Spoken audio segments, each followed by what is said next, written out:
Bueno, bueno. Buenas tardes a todos. Buenas noches a todos, gracias por acompañarnos.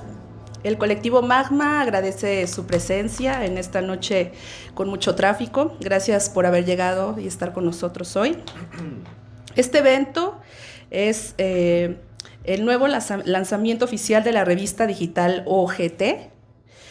Para nosotros este momento no es solo la presentación de una revista, sino la apertura de un espacio para el diálogo, reflexión y construcción de nuevas ideas. Daré una breve introducción y posteriormente mis compañeros tendrán su participación. En México, durante la década de los 90, la sección cultural estaba a cargo de periódicos como La Jornada, Excelsior y Proceso, por mencionar algunos. Críticos e historiadores como Teresa del Conde, Raquel Tibol, Juan Hacha, Alberto Manrique, entre otros, se convirtieron en referentes intelectuales dentro del panorama nacional de las artes plásticas. Asimismo, el Canal 22 y el Canal 11, como ustedes recuerdan, desempeñaron un papel importante como medios de difusión cultural. Es así que el periodismo cultural fue clave para la construcción de un archivo documental de las distintas manifestaciones artísticas que han surgido en México. Este archivo hoy constituye un acervo histórico y fuente de consulta para artistas, investigadores y agentes culturales. En 1991, los artistas Mónica Mayer y Víctor Lerma iniciaron el proyecto Pinto mi Raya, un archivo hemerográfico independiente que surgió como respuesta a la escasez de un espacio de consulta que reuniera los artículos de opinión, crítica, crónicas, reseñas en torno a las artes visuales en México. La iniciativa de este proyecto es para nosotros un referente y un punto de partida para la recopilación y creación de nuevo material que contribuye a enriquecer la base de datos de la historia del arte en México. OGT es una revista digital independiente de arte contemporáneo, establecida en la Ciudad de México y fundada por el colectivo Magma en el 2025. El proyecto surge del interés del colectivo por dar visibilidad a las opiniones y reflexiones de distintos agentes del medio artístico e intelectual, priorizando la producción plástica de artistas que radican en la ciudad a través de entrevistas, reseñas de exposición y ensayos. La revista busca difundir, analizar y conformar un archivo documental, pero no solo es almacenar información, sino para construir memoria, para reinterpretar la historia y construir nuevas narrativas. Ana María Guas, en su obra Arte y Archivo, 1920-2010, es un claro ejemplo de esa intención del archivo como memoria. Y ustedes se preguntarán, ¿por qué se llama OGT? El nombre lo hemos elegido de manera irónica y como un juego de letras, en relación al continuo cambio deliberado e intransigente que caracteriza la contemporaneidad. Por lo tanto, OGT es más que una revista de difusión. Puede ser una organización gubernamental de trabajadores del arte, con intereses afines y propuestas varias, pero también es un organismo gestivo transnacional. ¿Y por qué no? También podría ser una oficina de galanes de Televisa. OGT, al final de cuentas, puede ser cualquier cosa, pero al final de cuentas está gestionado por artistas visuales y no por instituciones que direccionen los discursos artísticos desde la política cultural del momento o desde una estética predominante. Como colectivo nos interesa revisar las propuestas pictóricas de artistas mexicanos desde la década de los 90 a la actualidad, así como analizar los acontecimientos culturales, historiográficos y sociales que han influido en la producción, gestión y difusión de las artes visuales. En esta primera etapa de la revista entrevistamos a 4 artistas: Valentina Olmedo, Olivia Rojo, Marcos González Foreman y Gabriel Carrillo de Icaza. Durante las conversaciones surgieron diversas preguntas, que detonaron el desarrollo de varias ideas que se encauzan hacia la pintura y su contexto. A partir de este intercambio, se articularon 3 ejes fundamentales de reflexión. La primera, ¿qué es la pintura contemporánea? Esta pregunta ha sido desarrollada por Vania Cabrera y Daniela Orozco. La segunda, ¿cuál es tu opinión sobre el estado actual de la pintura contemporánea en México? Pregunta desarrollada por Dan Blancas y Ángel Valadez. Y finalmente, ¿cuál es tu opinión sobre las redes sociales y su impacto en el medio artístico? Pregunta a cargo de Mariana Solórzano y Antonio Izazaga. Estas preguntas también nos atraviesan como colectivo y como artistas. Preguntas que parten de un interés común por teorizar y cuestionar, pensar críticamente el panorama actual de la pintura de nuestro país. A continuación, cedo la palabra a mis compañeros para que compartan sus reflexiones sobre estas 3 preguntas muy importantes para nosotros y para ustedes. Hola, muy buenas noches a todos. Muchas gracias por acompañarnos. Antes de iniciar, creo que para mí es importante dar un breve contexto de el porqué de estas preguntas. Así como dice Aidez, la pregunta sobre qué es la pintura contemporánea se ha vuelto un eje rector en la manera que tenemos de trabajar toda la gente que me acompaña en esta mesa. Y para mí es importante destacar que es porque compartimos una educación muy similar y que incluso yo llamaría privilegiada, llevada de la mano de Ulises García Ponce de León. Y esta educación fue la que a final de cuentas nos hizo adoptar una actitud en la que hemos sido precavidos, hemos sido siempre con la espina de estar cuestionando lo que nos dicen que es pintura contemporánea. Siempre es estar, y de verdad es cierto que esto es verdad, es real lo que nos están diciendo.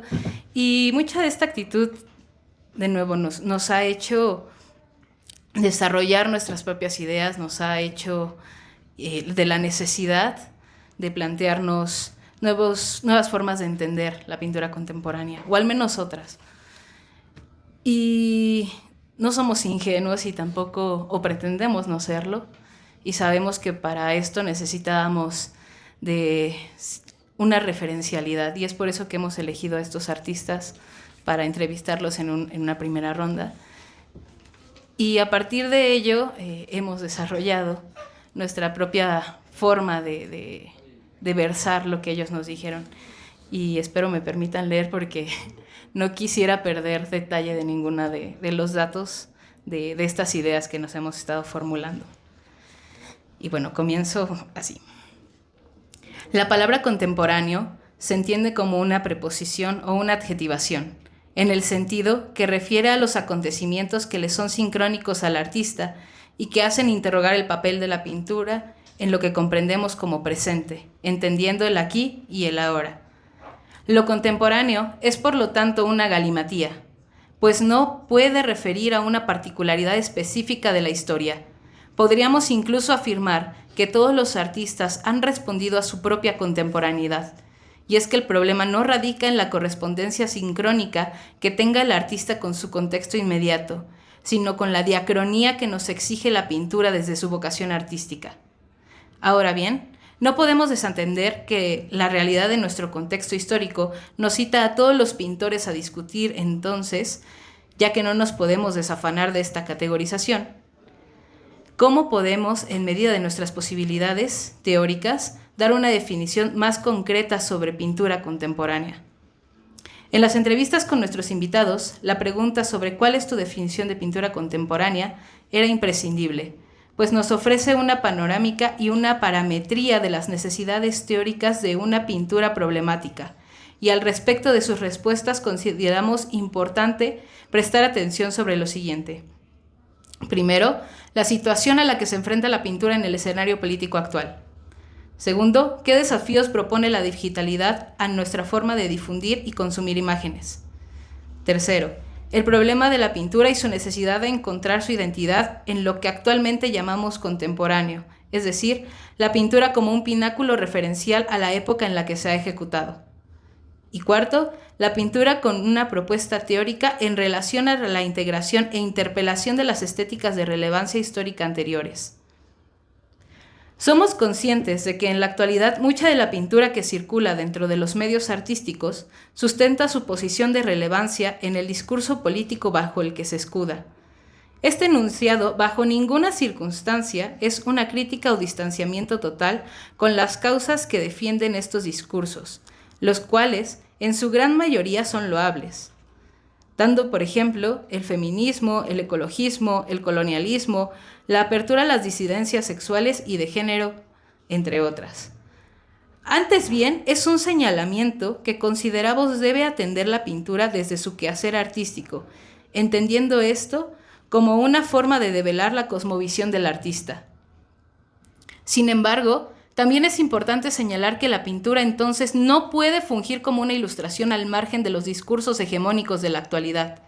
Si bien el artista no puede deslindarse de ellos en su totalidad, e incluso tiene la posibilidad de recuperarlos dentro de sus propuestas pictóricas, la pintura no puede ser relegada a funcionar como un cartel de propaganda, ni a limitar sus posibilidades materiales, visuales y plásticas en función de un discurso político. Quizá cabría cuestionarse si realmente la pintura tiene la posibilidad de actuar como un dispositivo de activación social, o si su interés tenga más bien que ver con seguir interrogando sobre qué lugar ocupa el arte dentro de las estructuras sociales que estos discursos enuncian. Por lo anterior expuesto, es necesario notar que la temática política en la pintura no se puede proponer como un tópico a ilustrar, sino que su actuar puede ser desde la reflexión individual y artística sobre el actuar ideológico que estas discursividades plantean. El artista no se puede asumir como ingenuo ante su contexto y abordar las temáticas contemporáneas como ejes rectores de su obra, sin asumir antes que éstas obligan al pintor a encontrar su autoralidad desde la sublimación de sus intereses ideológicos y a asumirse como un individuo ante estos desafíos. Es innegable que el pintar es un acto que trae consigo una gran carga histórica. Ninguna pintura que se afirme como problemática puede serlo desde la ingenuidad de este hecho. Y por esto es necesario destacar que uno de los desafíos a los que se enfrenta la contemporaneidad es a enfrentar todo ese peso histórico con las nuevas formas que hemos adoptado para conocer, consumir y producir imágenes y pintura, así como las hibridaciones que han nacido de estas dos, entendiendo la pintura de imágenes o la imagen pintada y la imagen de pintura. La pintura se enfrenta a que la contemporaneidad propone como uno de sus pilares el acceso al mundo digital, el cual se rige bajo tiempos y velocidades tan vertiginosos, los cuales propician el consumo masivo en la sociedad actual. Estos desafían la forma que tenemos de crear y ver pintura, y es por tanto que uno de los ejes problemáticos que la pintura puede abordar es la posibilidad de agredir el código que impone la digitalidad. Pues si bien podríamos decir que es casi imposible competir con la rapidez de consumo de imágenes, quizá el artista, desde la vena más rebelde, deba proponerse una forma de cuestionar y obligar al espectador a poner freno de mano, o al menos a recordarle que aún existe esa posibilidad. Esto no es un juicio de valor en el que señalamos la rapidez o la inmediatez como mala y a la calma y la contemplación como buenas. Es más bien una llamada a cuestionarnos las frecuencias en las que estamos viviendo el día a día y el impacto que tienen sobre nuestra forma de entendernos con las realidades que habitamos. Bueno, eso es de mi parte, ese es el punto a desarrollar y le cedo la palabra para continuar con esta pregunta a mi compañera Daniela Orozco.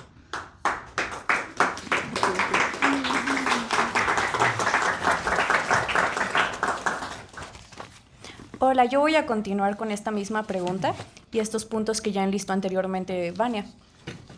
hablando sobre la identidad de la pintura contemporánea y con la vastedad de significados que se le han cargado a este término, bueno, hemos estado en conversaciones y todo, y yo podría decir que tiene una identidad floja, regresando también al punto del uso de este término como una galimatía. Gracias. Tal vez me gustaría hacer unas preguntas y tal vez valen la pena. Siguiendo este significado de la contemporaneidad como aquello que acontece simultáneamente a nosotros, cabe preguntarse cuánto tiempo es que lleva existiendo esta pintura y, bueno, para ser contemporánea y contemporánea, ¿qué suceso?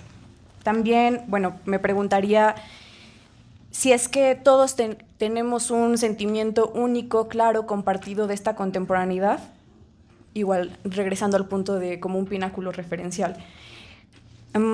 Sobre todo, creo que también una pregunta válida es, tomando como estos valores positivos que nos trae la contemporaneidad y pensando en las tecnologías que tenemos más inmediatas a nosotros, pienso en el internet, nuestros dispositivos móviles, me preguntaría si es necesario y posible tratar de imitar las cualidades que, por ejemplo, nos traen estas nuevas tecnologías, traerlas a la pintura como si se tratara de renovar o traer algo nuevo a un medio viejo en desuso. Creo que es común escuchar que el artista no necesita de la teoría o prescinde de ella al estar pintando. Y bueno, Vania ya habló un poco de lo ingenuo que es pensar que no necesitamos realmente de la teoría y de estar teorizando. Entendemos y reconocemos la importancia de la historia de esta pintura, no de manera lineal, sino como la posibilitadora de un lenguaje pictórico, que con este lenguaje podemos decodificar otros lenguajes propios a las preocupaciones del artista o cada uno personales. Por eso no es suficiente, no basta con reiteraciones estéticas, con soluciones formales que superen a las anteriores. Hemos llegado a un punto en el que el fin último de la pintura no necesariamente sea llegar a una consideración nueva, como si se tratara de una consagración de un nuevo estilo, por decir algo, un ejemplo. Tal vez la complejidad de hacer una pintura hoy no está en hacer una combinatoria de estéticas haciendo uso de esta historia como una catalogación, sino en hacer un análisis de los valores y significados que estas estéticas proponen. Porque también sería ingenuo pensar que las elecciones que cada pintor, cada artista hace son inconscientes o al menos no fueron adquiridas como por, no sé, este paquete de valores que traen consigo no fue asimilado previamente por el gusto del artista.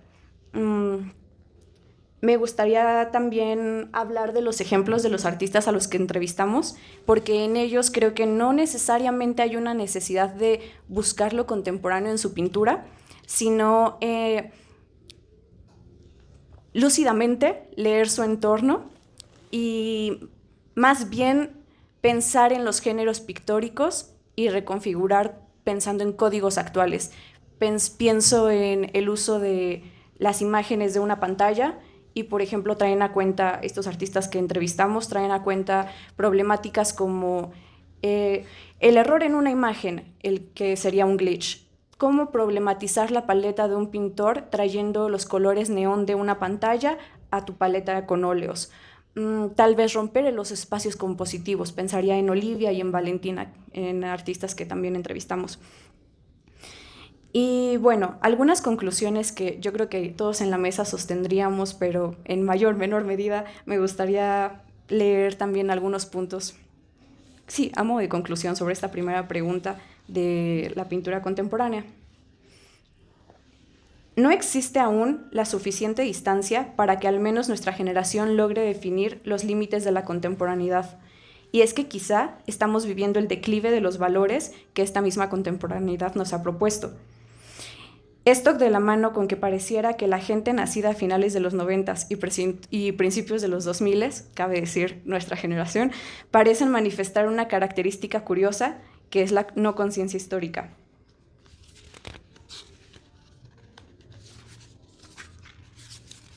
Ay, disculpen. Y bueno, aunado con esa no conciencia histórica, ese desdibujamiento de lo que es el aquí y el ahora.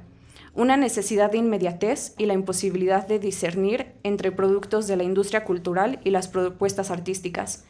Hoy en día la pintura y los pintores jóvenes se rigen bajo la incertidumbre que provoca la crisis de identidad del individuo, en buena medida causada por las nuevas velocidades vertiginosas de consumo que propone la época digital, aunado al desdibujamiento de los límites y fronteras físicas y virtuales que han causado los dispositivos móviles. La pintura contemporánea, entonces, no solo se enfrenta a problemas plásticos y visuales de su propia naturaleza, sino también el de cuestionar y tener una voz propia al respecto al contexto en el que se gesta una propuesta artística. Lo que sí nos gustaría proponer es que si la pintura quiere resolverse como contemporánea, debe entenderse necesariamente como diacrónica y dialéctica. Y déjenme explicar este punto porque me parece muy bello. Diacrónica en medida en que no se puede ser ignorante de su propia historia y no puede asumir el valor de contemporáneo. Por contradictorio que esto suene, asumiendo únicamente como abanderada del contexto sincrónico inmediato. La pintura no es un eje lineal, donde cada pintor es un caso apartado de los anteriores, ni simultáneos a él, no está condenado a estar suspendido en su temporalidad con su obra. La pintura no es un ente singular, es un eje que ha formado su historia junto con las diferentes miradas que ha tenido la humanidad. Una pintura, cada modo de ver, tiene la capacidad de hacerse vigente aun cuando la distancia en años puede separarnos por siglos, y es entonces que también podríamos hablar de su cualidad dialéctica, porque la pintura es un circuito abierto de preguntas que se ven atravesadas por las diferentes e incluso polares posibilidades que le ha dado cada pintor, no solo para sus contemporáneos, sino para aquellos que regresen a visitarla, aun cuando la memoria parece haberla olvidado. Ahí el peso que me parece es estar pintando hoy, y digo, si bien es un gran peso, también me parece muy bello la idea de poder estar conversando con artistas que pues ya fallecieron y artistas muy lejanos en el tiempo y geográficamente con nosotros, pero claramente también es algo muy complicado. Bueno, ya para no aburrirlos, me gustaría pasar a la siguiente pregunta que les hicimos a nuestros entrevistados, y esta pregunta la van a desarrollar mis compañeros Ángel y Dan, que es sobre su opinión sobre el estado actual de la pintura contemporánea en México.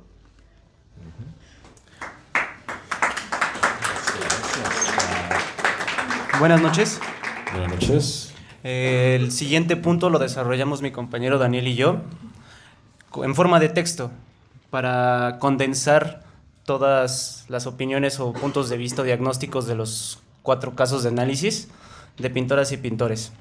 Igual les pido permiso para leer porque son puntos muy claros y específicos y no quiero que se me salga ninguno. Y dice así: si bien pretender responder esta pregunta por mediante un sondeo sería prematuro, las voces de los artistas entrevistados funcionan como un termómetro parcial de la escena artística. De acuerdo con muchas de las respuestas, podría afirmarse que la pintura mexicana goza de una buena salud. Existe una amplia oferta, libertad creativa y posibilidades reales de inserción en el mercado. No obstante, conviene tomar distancia de esta percepción optimista, pues es la abundancia que no garantiza necesariamente densidad conceptual ni un rigor crítico. En efecto, el medio cultural mexicano presenta condiciones ambivalentes. Por un lado, destaca una apertura multidisciplinaria que ha desdibujado posicionamientos antiguos y puristas, permitiendo el entrelazamiento de prácticas y la expansión del campo creativo.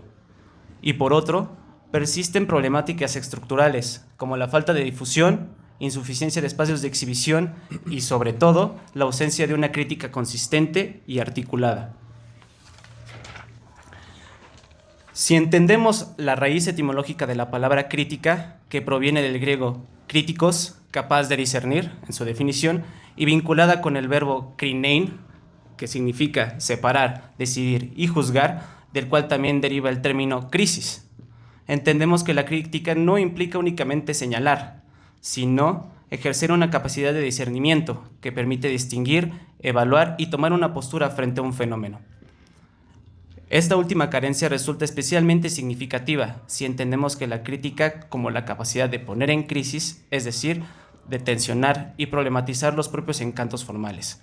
Sin ese ejercicio, el pensamiento corre riesgo de diluirse en complacencia estética o en estrategias de posicionamiento. Hola, hola. Qué nervios, ¿no? Buenas noches a todos.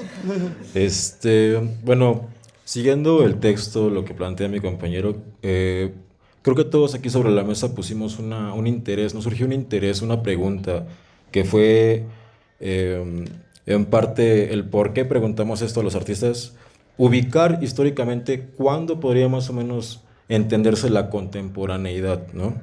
Creo que es una pregunta que a todos nos ha acosado en la noche una vez, ¿no? Más de una vez. Continúo con el texto, ¿sí?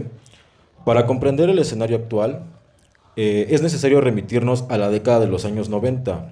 Según señala Daniel Montero en su libro El Cube Rubik, Arte Mexicano de los años 90, la proyección internacional del arte mexicano buscó sintonizar con procesos de modernización cultural, orientados hacia prácticas más, entre comillas, conceptuales. Ajá.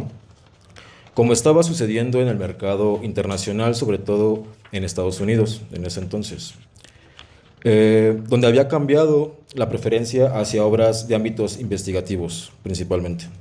Como antesala a este cambio, el llamado neomexicanismo intentó promoverse de forma local e internacional sin llegar a tener el efecto comercial esperado a largo plazo, contribuyendo así al cambio de intereses en cuanto a promoción de obra. Fue así como la pintura se situó en una posición de competencia con los otros con los otros espacios de difusión y legitimación institucional, especialmente por los pintores emergentes de esa época. Pintores como Germán Venegas y Julio Galán, que posiblemente los conozcan, son ejemplos de casos que se mantuvieron como artistas reconocidos a largo plazo, ya que tenían una trayectoria más allá de la construcción comercial, ya que, pues, digamos, su nombre adquirió un valor simbólico, pues, con el paso del tiempo, ¿no?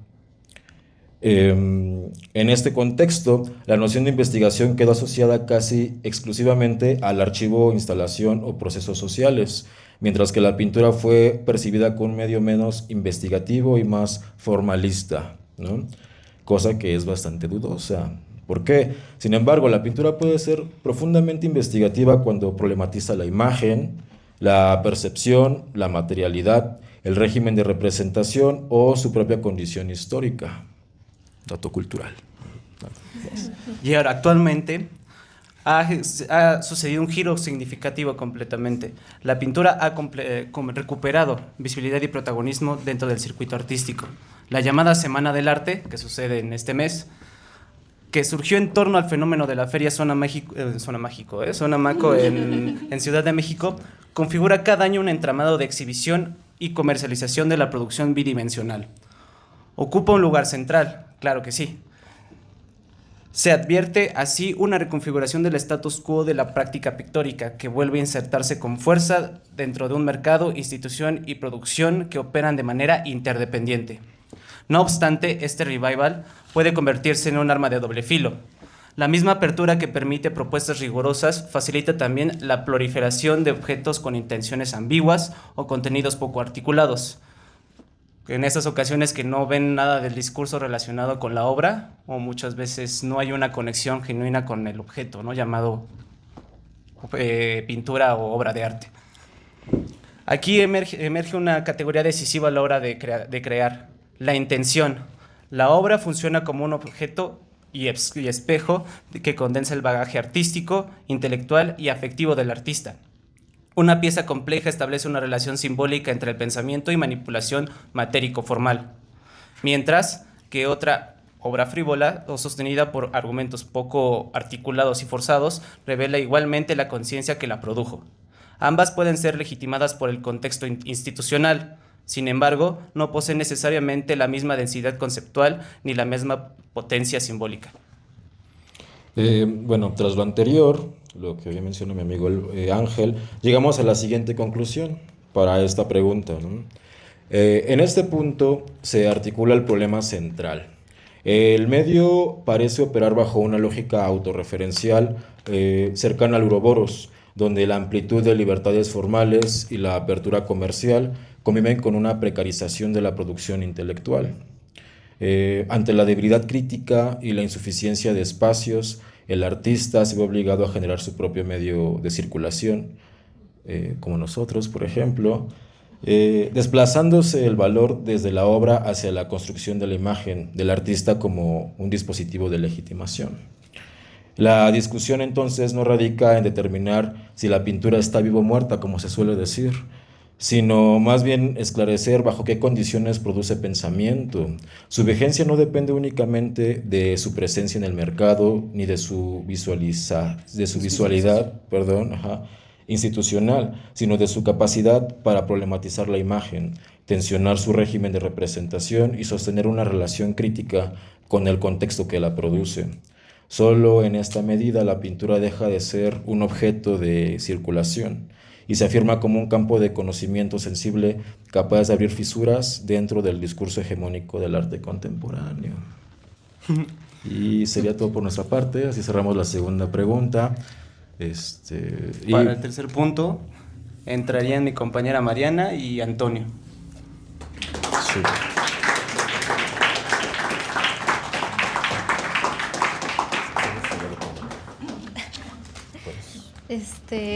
Hola, bueno, pues siguiendo con la última pregunta a la cual preguntamos a nuestros entrevistados, que es ¿cuál es tu opinión sobre las redes sociales y su impacto en el medio artístico? Desarrollamos unas cuantas reflexiones e ideas y continúo. Cuando hablamos de las redes sociales, tendemos a significarlas bajo un pesimismo que se acelera sin que nosotros tengamos el mínimo poder de frenar.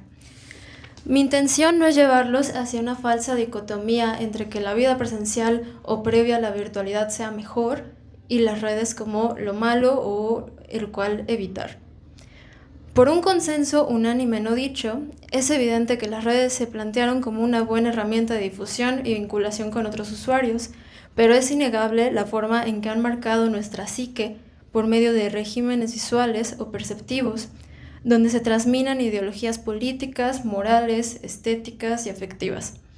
Como resultado, han transformado las formas de ver arte y las formas de consumo de entretenimiento en el que el sujeto actual, incluido el artista, han modificado los modos de producción, percepción, exhibición y decantado el peso de la memoria y la historicidad.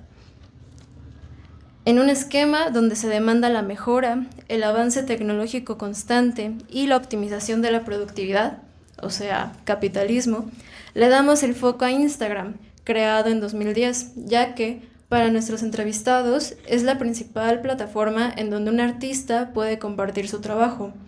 Esto es porque la interfaz se presta e incentiva al posteo continuo de imágenes y videos, que a su vez se ve cargada de otros imperativos: la actualización constante, el tiempo online y la mirada de un otro. Hace una década, aproximadamente, los hábitos de los usuarios en relación al Internet tenían un peso textual. Se escribían blogs con reseñas, diarios, pensamientos, incluso fanfiction, ¿no? Entre otras cosas. Al día de hoy, estas prácticas las ha desplazado el algoritmo a través de la integración paulatina de imágenes, sin la novedad de que está sucediendo un acondicionamiento a nuestra mirada y atención en relación a la producción constante de videos. Si pensamos a las redes como lo que han sido intencionalmente desde su creación, un modelo de negocios, Instagram ya no es únicamente un mecanismo de entretenimiento o un espacio virtual de recreación, sino uno laboral.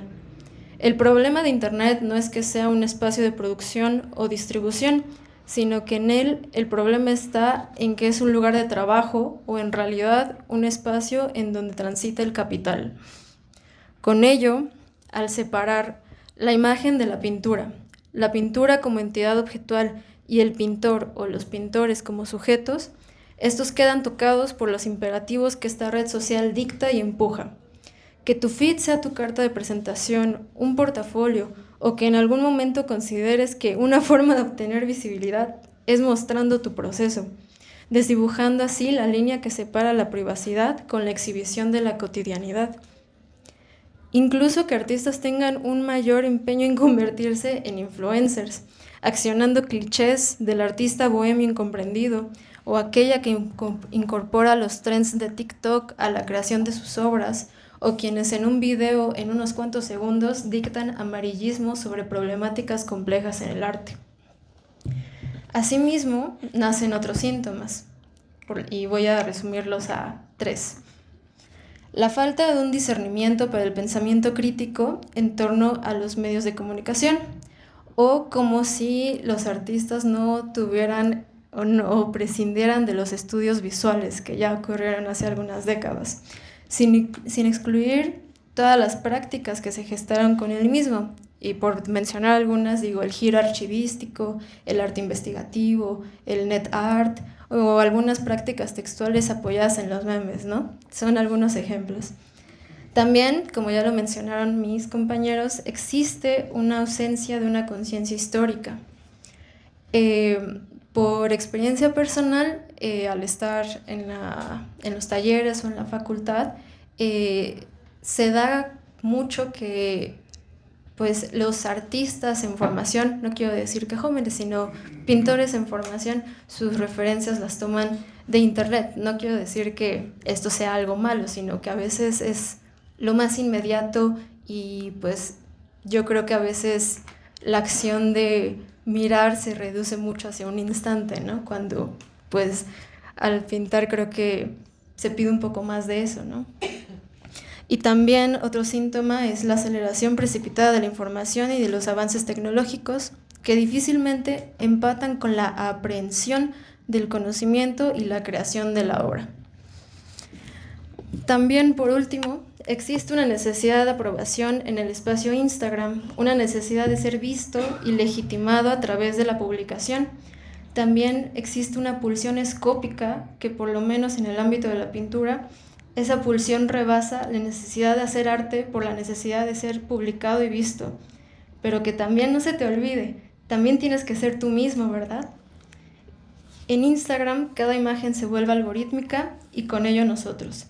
Me hace preguntar si estos datos en verdad les interesa el arte o se nos olvida que el arte habita en una zona muy marginal. Y bueno, esa sería esta pequeña participación y también le paso la palabra a Antonio para complementarla.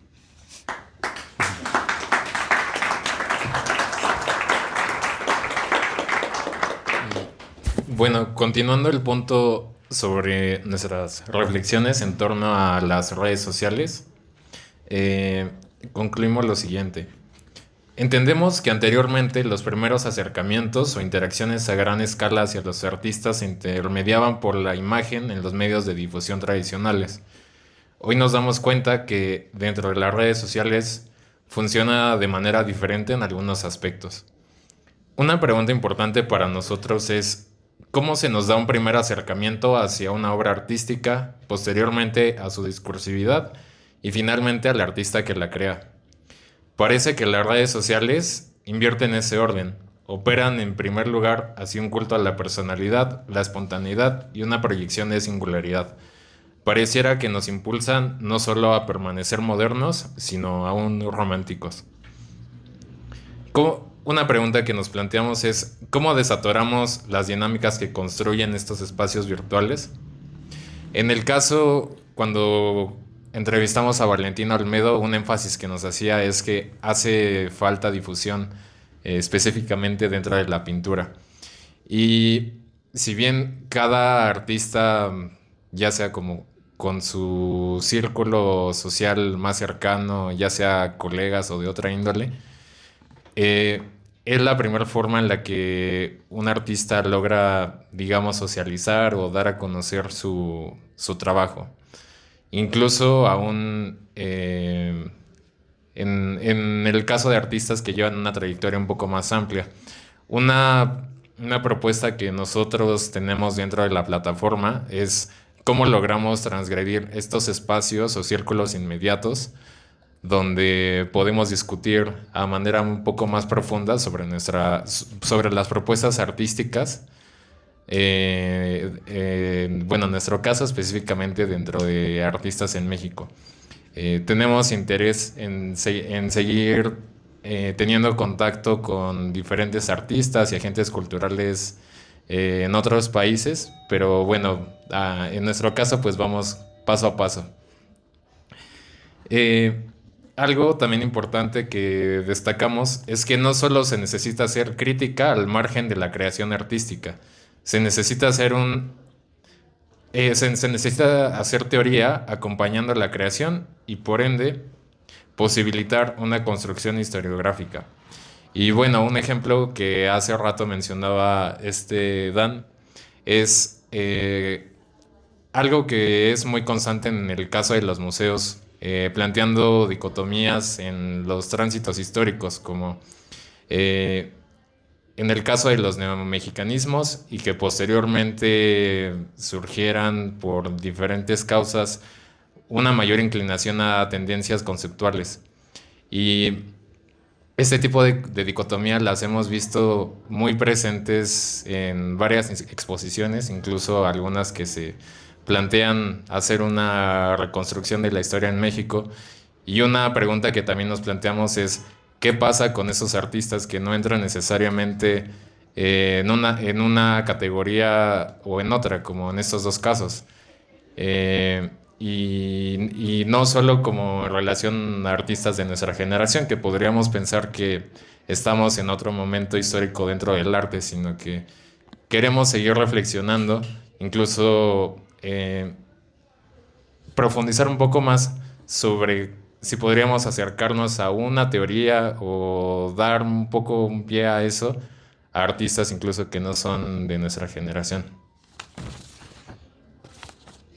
Nuestra revista, más que solo difundir y canonizar nuevas obras o artistas, necesita situarse en una escucha activa, así como la reformulación de estos supuestos históricos, y recalcamos algo que es, si indistintamente si es una institución, un espacio independiente o una galería, hay algo que comparten, y con esto nos referimos es que todas tienen un criterio. Y bueno, estamos un poco empeñados a que estos criterios puedan seguirse dialogando y positivamente hablando, contrastados los unos con los otros. Atender la manera en la que nos aproximamos a una propuesta artística, pues va a seguir siendo un camino en el cual queremos reflexionar. Esperamos que nuestros contenidos no operen como un fin, sino como un posibilitador de nuevas lecturas y asociaciones en el arte en México. Abogamos por la recuperación de fuentes primarias para el desarrollo de vínculos teóricos en el arte e incentivamos la gestación de nuevas preguntas, las cuales puedan desenvolver un entramado que se responda no solamente a través de lo común, sino que se defina a través de sus propias diferencias. Y bueno, a continuación Aide va a dar las conclusiones.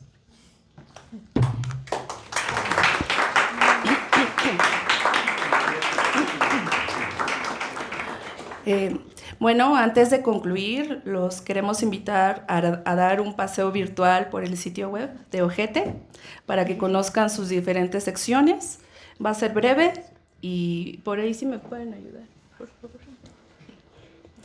Bueno, hemos hecho una plataforma digital que está diseñada para ser un espacio de consulta, lectura, exploración visual y de diálogo con los proyectos y reflexiones de nuestro colectivo. Empezamos por la sección de Home, que es la portada del sitio, y aquí pueden encontrar las publicaciones recientes y el contacto de los integrantes del colectivo. Funciona como punto de entrada para descubrir todo el contenido disponible de la revista digital. En la sección sobre nosotros, que es la pantalla siguiente, la pestaña, en esta sección se presenta una fotografía grupal del colectivo Magma y se ofrecen enlaces directos a nuestras redes sociales. Aquí podrán conocer más sobre quiénes somos y nuestro cuerpo de trabajo. En artistas, esta sección funciona como un portafolio digital de los integrantes del colectivo. Cada artista tiene un espacio individual donde se puede acceder a su obra acompañada de imágenes y semblanza del autor.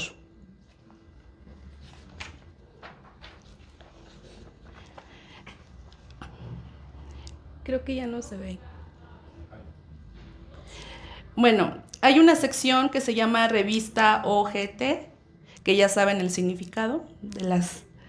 En este apartado se encuentran las entrevistas y reseñas realizadas por el colectivo, presentadas en formato de video y acompañadas de textos escritos por alguno de nosotros. Aquí pueden explorar las conversaciones que hemos tenido con distintas voces del medio artístico, así como nuestras reflexiones y aproximaciones críticas sobre pintura contemporánea y otras prácticas artísticas. Y por último, tenemos la selección de contacto. Esta pestaña está diseñada para que puedan llenar un formulario y enviarnos un mensaje directo a nuestro correo electrónico. Es un canal abierto para establecer comunicación, proponer colaboraciones y hacernos llegar sus opiniones. Para nosotros es fundamental entablar el diálogo. Nuestras reflexiones están abiertas a otros puntos de vista y al intercambio de ideas. ¿Cuáles son nuestros proyectos a futuro? Como colectivo estamos interesados en continuar ampliando esta plataforma, seguir con la línea de entrevistas a artistas, abrir una sección de entrevistas a curadores y otros agentes del medio artístico para diversificar las voces, publicar textos autorales, ensayos, reseñas, reflexiones, críticas y promover colaboraciones con autores invitados, estudiantes, artistas, escritores, intelectuales, para que participen con publicaciones en la revista. Y bueno, muchas gracias por acompañarnos esta noche. Los invitamos a explorar nuestras diferentes redes sociales y a ser parte de esta conversación que involucra a la pintura, la crítica y la producción artística contemporánea. Ahora abrimos un espacio para dar pie a un par de preguntas o comentarios. Temas de atención, opiniones también.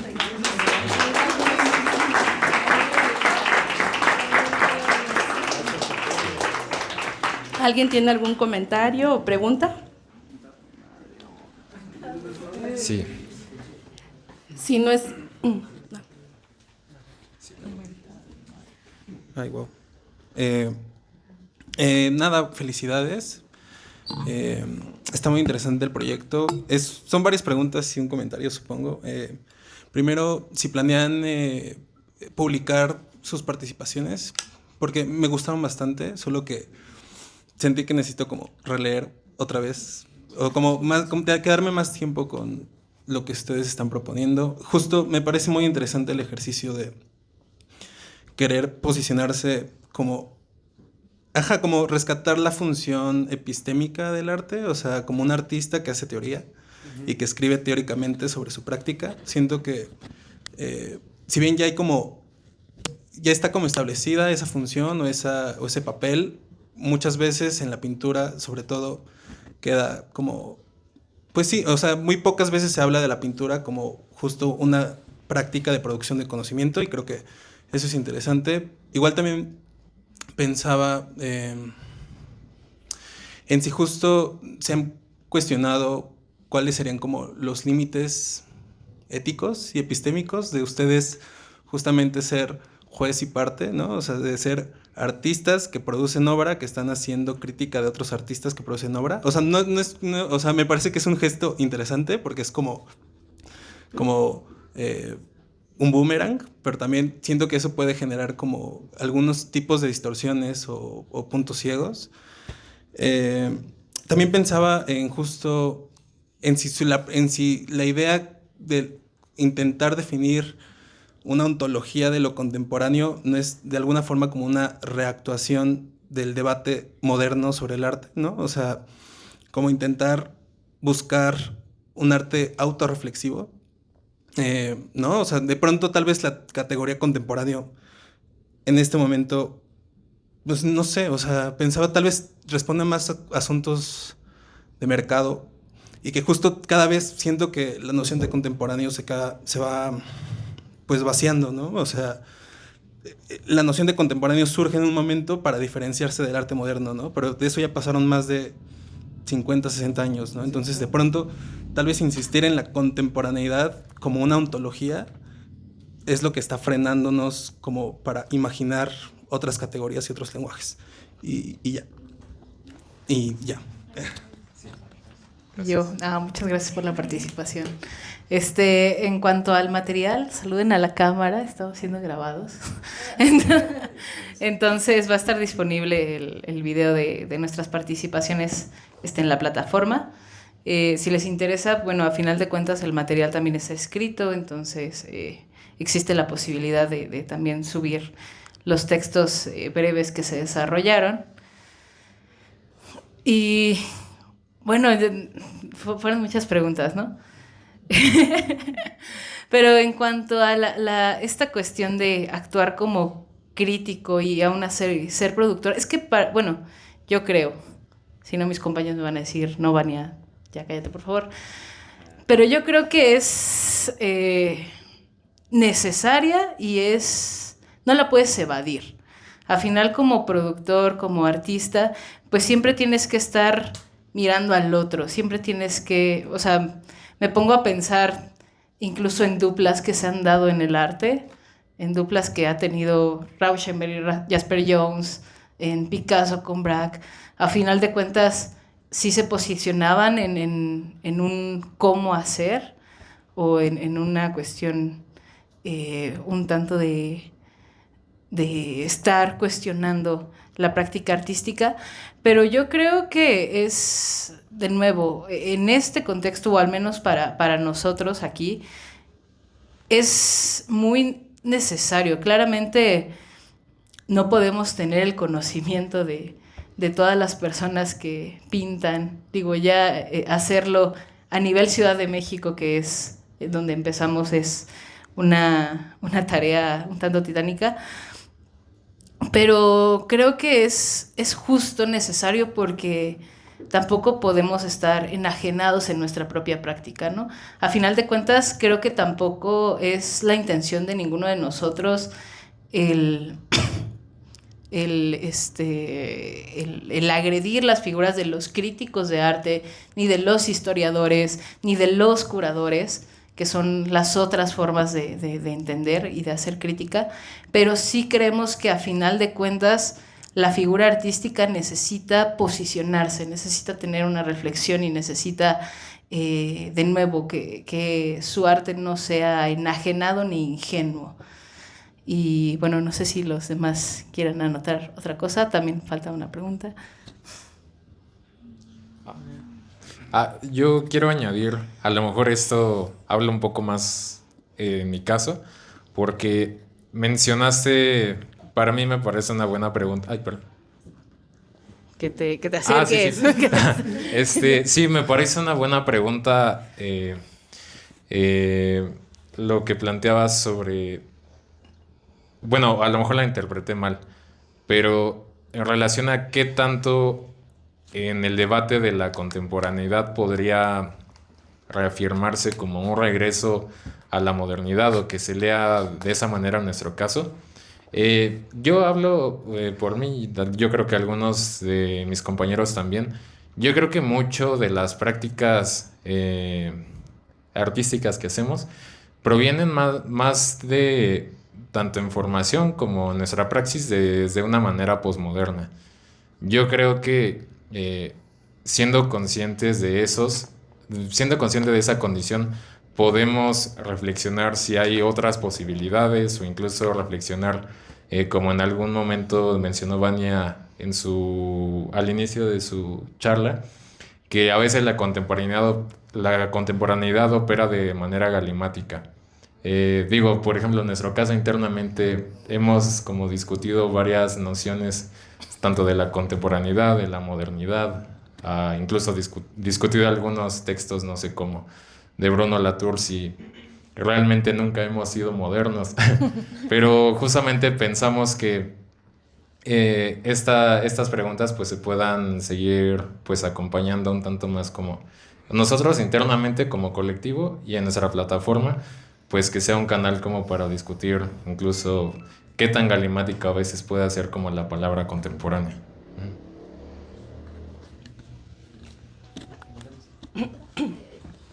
¿Alguien más? ¿Tiene? Voy a pasar acá.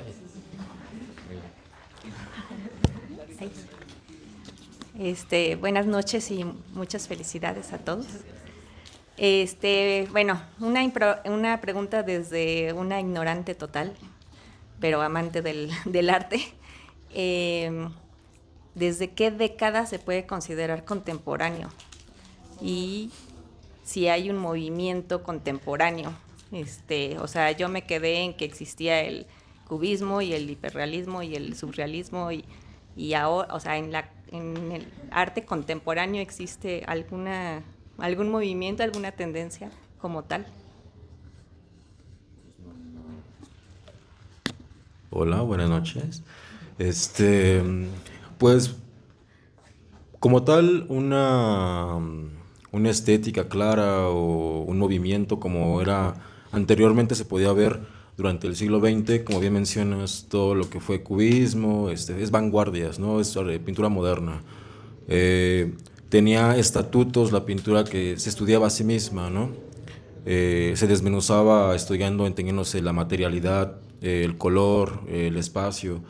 Actualmente, como tal, no podría decir que hay como tal un movimiento o estatutos muy claros de investigación, o que siembren bases cimenten formas de pensar pintura de forma muy, muy clara, muy concreta, ¿no? Creo que, como bien decía justamente Ángel, la parte de la libertad o parte de lo que complementa, de lo que definiría el arte contemporáneo es esa libertad, ¿no? Esa libertad creativa, que a su vez puede ser tal vez un arma de doble filo, ¿no?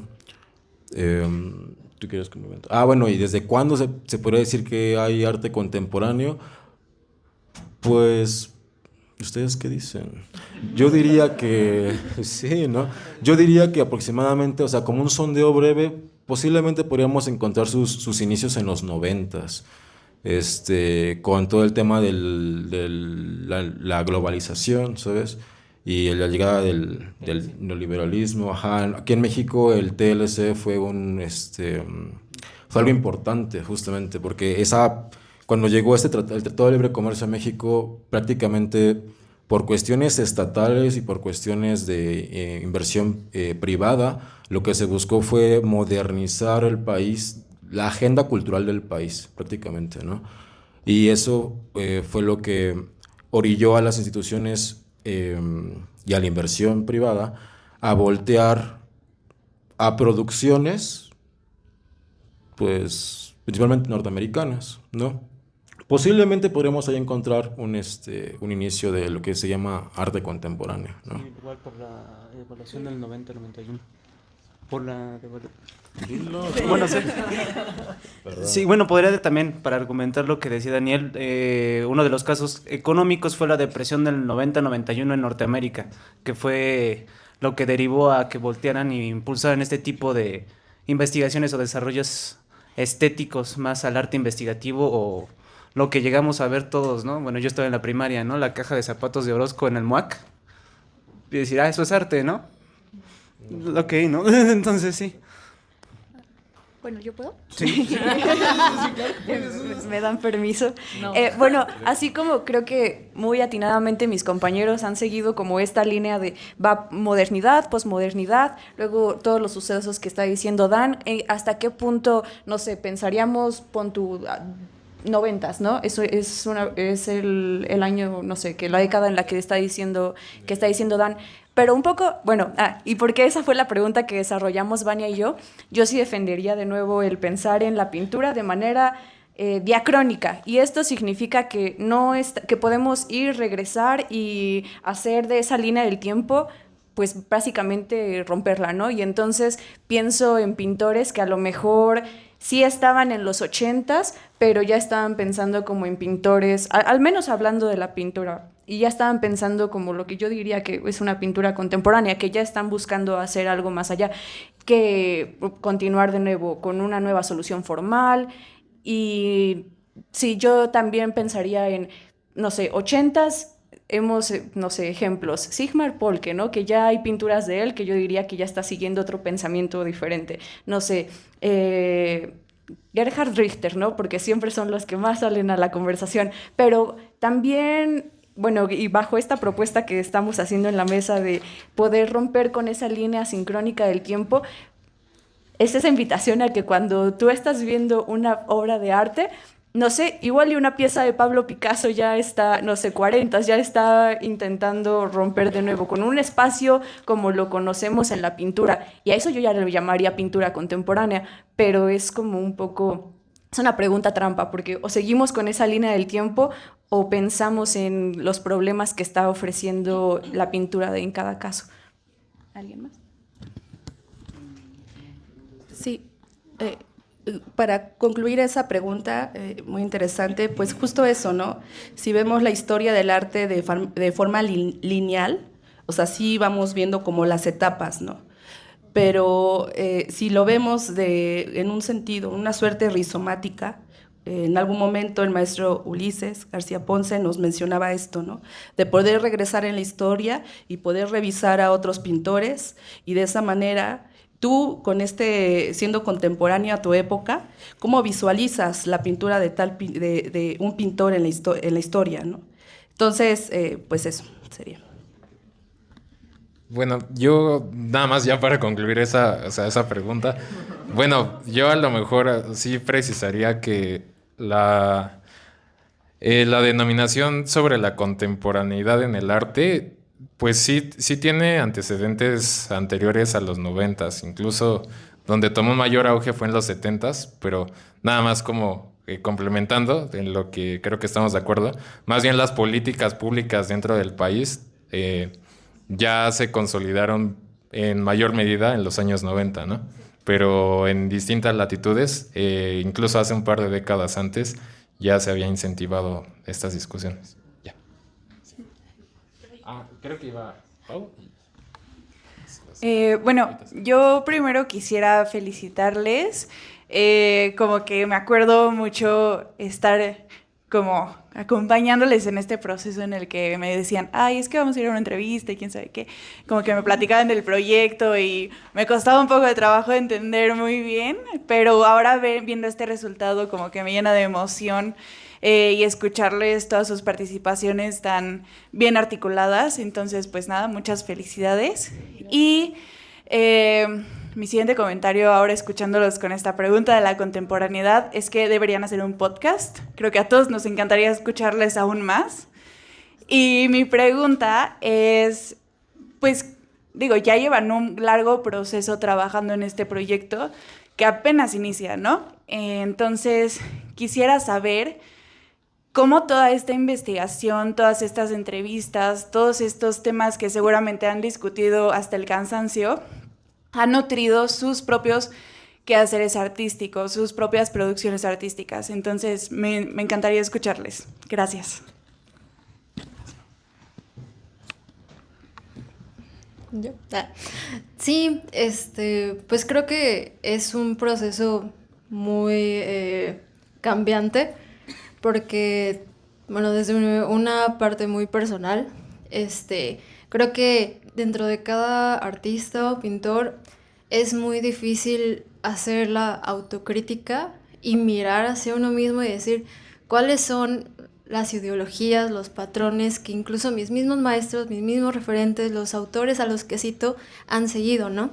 Y pues creo que sería un poco como, no sé, por mi parte pretencioso decir que ya mi práctica está resuelta. Y no, creo que, bueno, por lo menos en mi caso, no sé en los demás, sí ha sido un proceso de estar autorreflexionando mi propia práctica. ¿De dónde viene mi pintura? ¿Cuáles son los valores que operan mi pintura? Y creo que es un proceso muy de, pues, desafanarte de ti mismo, ¿no? Entonces, pues por supuesto que sí ha cambiado mucho mi modo de producir, de concebir mi producción y los hábitos que requieren el modo de pintar, ¿no? En este caso, ¿no? Que no quiero encerrar nada más a la pintura, sino que, pues, en otros medios, ¿no? Y, pues, vaya, o sea, solo es, sí, eso, más que nada. Y sí, o sea, creo que es como un proceso de pues sí, un proceso lento en el cual pues poco a poco van saliendo pues pequeños hallazgos y pues que se va alargando mucho el proceso por ese lado. Pero sí, es una cosa de autorreflexionar y la autocrítica sobre de dónde vengo, ¿no? Y pues evadir los estilos, ¿no? Al modo de pintar. Creo que quedaba una pregunta, ¿no? ¿Otra pregunta? Gracias. Igualmente, primero, buenas noches a todos. Segundo, felicidades. Es tremendo el trabajo que se ve después de los años en los que uno los ve pintar con crayolas y pintar las paredes y ver manitas con color por toda la casa y uno piensa, ¿qué van a ser pintores? Y sí, justo.